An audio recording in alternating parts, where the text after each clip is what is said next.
पहले इंसान होता है, बाद में हिंदू मुसलमान होता है। और मैं अपने वज़ीर आला अपने देश की राष्ट्र गान को बड़े ही मनोमन से और तहे दिल से गाया है और मरते दम तक आखिरी सांस तक हम गाते रहेंगे कि पाकिस्तान चूँकि हमारा दुश्मन मुल्क है और उस में जो है एक लफ्ज़ है सिंध का, तो पाकिस्तान से दुश्मनी है तो लफ्ज़ सिंध की तारीफ़ भी नहीं कर सकता मैं। इस वक्त मैं बिहार और उत्तर प्रदेश के मशहूर आलिम दीन अलहाज मौलाना अनवार हुसैन सिद्दीकी रहमानी साहब से गुफ्तगू कर रहा हूँ, और इसलिए कि आपकी निगाह हर मसले पे ख़ास रहती है। गुज़िश्ता दिनों उत्तर प्रदेश के मुख्यमंत्री द्वारा मदरसों में राष्ट्रगान रोज़ाना गाने का आदेश हुआ है।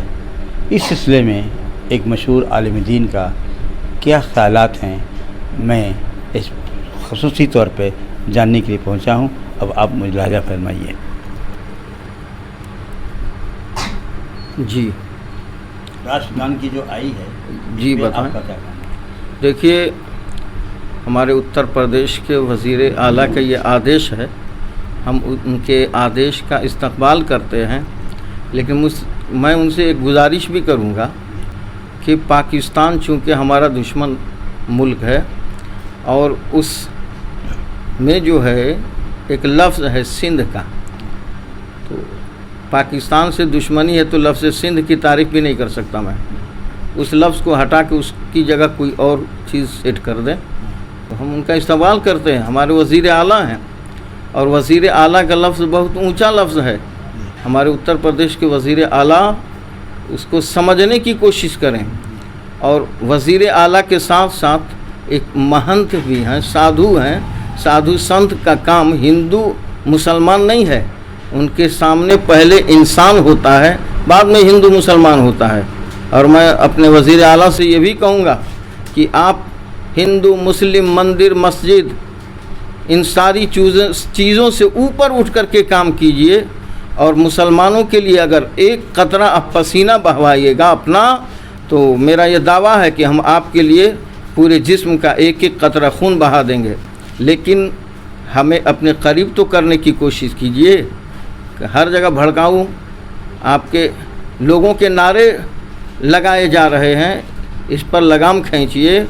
बुलडोज़र आपका चले, मैं भी कहता हूँ चले, जो नाजायज़ कब्जा किए हैं उन पर चले, मैं इसका स्वागत करता हूँ।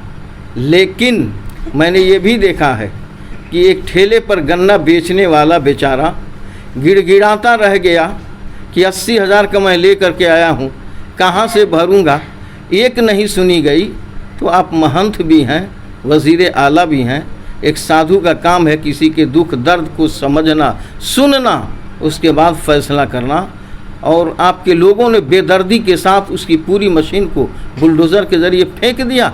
कभी आपने गौर किया कि उस बुलडोज़र चलाने वाले के पास बल बच्चे हैं कि नहीं, लड़के हैं कि नहीं? आपके पास तो नहीं है। आपका पूरा यूपी आप वज़ीर आला हैं, महंत हैं, तो पूरा यूपी के लोग आपके बाल बच्चे हैं।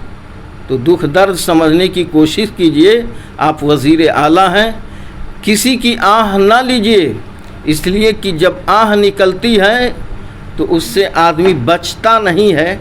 आज न कल वो तबाह बर्बाद हो जाएगा, आह पड़ेगी। तो मेरी गुजारिश है आपसे कि लफ्ज़ वज़ीर आला, इस पर गौर कीजिए कि आप पूरे उत्तर प्रदेश के वज़ीर आला हैं, तो वज़ीर आला ऊंचा लफ्ज़ है, इसलिए आप हर ज़ात पात हिंदू मुस्लिम और मस्जिद मंदिर के मुद्दे से ऊपर उठ करके काम कीजिए। हम आपका इस्तक़बाल करते हैं, और जहां आप एक कतरा अपना हमारे लिए ये पसीना बहाएंगे, मैं अपने पूरे जिस्म का एक एक कतरा खून आपके लिए बहा दूंगा। मैं हिंदुस्तान का वफ़ादार हूँ, मैं गद्दार नहीं हूँ। और जहाँ भी हमारा इम्तहान लेना हो आप लीजिए, किसी भी बॉर्डर पे हमें खड़ा कर दीजिए। मैं हिंदुस्तान का वफ़ादार हूँ और हमेशा वफ़ादारी का सबूत देता रहूँगा। शुक्रिया। हुआ है इस संबंध में आपके क्या विचार हैं? मैं मदरसा आचार्य अनुदेशक का प्रदेश अध्यक्ष मुमताज़ अंसारी, ये AIE और ई केंद्र विद्या केंद्र चला करते थे। पूर्व में मनमोहन सरकार थी, UPA की सरकार में सर्व शिक्षा अभियान के तहत ग्रामीण अंचलों में शिक्षा का स्तर उठाने के लिए फंडिंग आया और माननीय पूर्व प्रधानमंत्री अटल बिहारी वाजपेयी जी के प्रयासों से, और वो हमारे देश में शिक्षा का स्तर बढ़ा। भारत के स्वतंत्रता आंदोलन की लड़ाई 42 में जब खड़ा हुई, 47 में देश मुल्क हुआ, उस वक्त भारत देश की साक्षरता दर 17 और 18% थी। लेकिन इस प्रयास से आज हम 80 और 90 के प्रतिशत में यह देश साक्षरता के दर पर चल रहा है। योगी जी और मोदी सरकार से मैं संतुष्ट हूँ। और जहाँ तक मदरसों में जनगण मनगण राष्ट्रीय गीत गाने का जो घोषणा किया है हमारे प्रदेश के रजिस्ट्रार महोदय और श्री SN पांडे साहब ने, उनका स्वागत करता हूँ। और आज पूरे प्रदेश में पूरे मनोयोग से अल्पसंख्यक समुदाय के लोग और बच्चे और उनके स्टाफ अपने देश की राष्ट्रगान को बड़े ही मनोमन से और तहे दिल से गाया है और मरते दम तक, आखिरी सांस तक हम गाते रहेंगे। इसलिए कि हमारे पैगंबर हज़रत मोहम्मद सल्लल्लाहु ताला अलैहि वसल्लम जो इस्लाम धर्म के संस्थापक हैं, वो मानवता के लिए इस धरती पर ईश्वर ने उनको भेजा था।